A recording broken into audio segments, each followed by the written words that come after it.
ईश्वराप्पा असतील, चंदूबाई असतील, अमोलदादा असतील किंवा चंदूअण्णा असतील किंवा जिल्हा प्रमुख असतील यांची BJPच्या प्रमुख पदाधिकाऱ्यांबरोबर बैठक झाली होती आणि त्या बैठकीमध्ये आदरणीय गिरीश भाऊ सुद्धा उपस्थित होते. ही कालच जवळपास हा तोडगा या ठिकाणी निघालेला होता, पण तरीसुद्धा पालकमंत्री म्हणून त्यांनी यावं आणि सगळ्यांनी बसून पुन्हा हा निर्णय डिक्लेअर करावा म्हणून आज औपचारिकता म्हणून आमच्या उमेदवारांनी या ठिकाणी पाठिंबा जाहीर केलेला आहे. तो सर्वेसर्वाचे आमचे एकनाथ शिंदे साहेब आहेत, त्यांच्या मुखातूनच तो पाठिंबा जाहीर असल्यामुळे महायुतीच्या मधला जो तिढा होता तो आज पूर्णपणे सुटलेला आहे. येणाऱ्या काळामध्ये आता आम्ही एकत्रितरित्या प्रचार करून आमचा उमेदवार निवडून आणण्याकरताची आमची आज बैठक. नाशिकचे जे नगरसेवक त्याच्यासह दिला जात आहे, कुठेतरी जागा पटकावण्याची भीती व्यक्त केली जाते, त्याच्या पडचा जळगावातून मिळण्याची भीती व्यक्त केली जाते. हे बघा, तुम्हाला नाशिकचं तर काही माहीत नाही आहे, पण सहलीला जात आहे की काय याचीही कल्पना नाही आहे.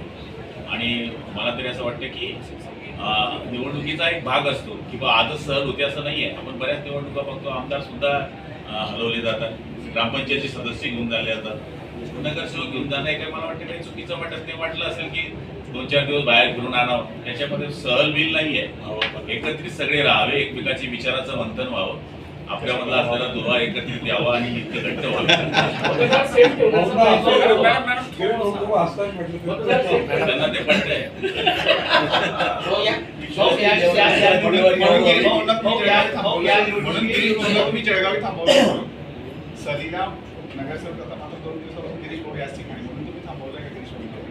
नाही थांबवलं नाही. आता जर मी थांबवलं असतं तर मी तर आमच्या आमदार मोदयांनी कालच ते बैठक घेतली होती.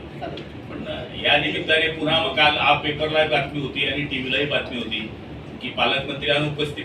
पण आपल्याला माहिती असते की काल जलजीवन मिशनच्या मार्फत केंद्राची एक सगळ्यात मोठी बैठक CM साहेबांनी झाली होती. अचानक निरोप पाहिल्यामुळे मला काल थांबावं लागलं आणि तोही पाण्याचा प्रश्न महत्त्वाचा होता. त्यामुळे मी आमच्या आमदार मोदयांना विनंती केली की तुम्ही त्या बैठकीला जावं आणि ते सगळ्या बैठकीला आले. त्यांनी कालच भूमिका स्पष्ट केलेली होती, पण तरीसुद्धा की पुन्हा TV मध्ये बातमी येऊ नये की पालकमंत्री होतेच नाही. मला तरी असं वाटतं की आता सरळ निवडणुकीचा मार्ग सुकर झालेला आहे. नंदलाल आता काय म्हणतात त्याला द्वारकेला जायला निघालेले आहेत आणि ते पुढच्या काळामध्ये महाराष्ट्राची जी द्वारका आहे ती म्हणजे आपली विधान परिषद विधानसभा तिथे ते 24 तारखेला पोचतील आणि मला तरी असं वाटतं की सगळ्यांच्या आशीर्वादाने हा निकाल आमच्या बाजूने लागणार.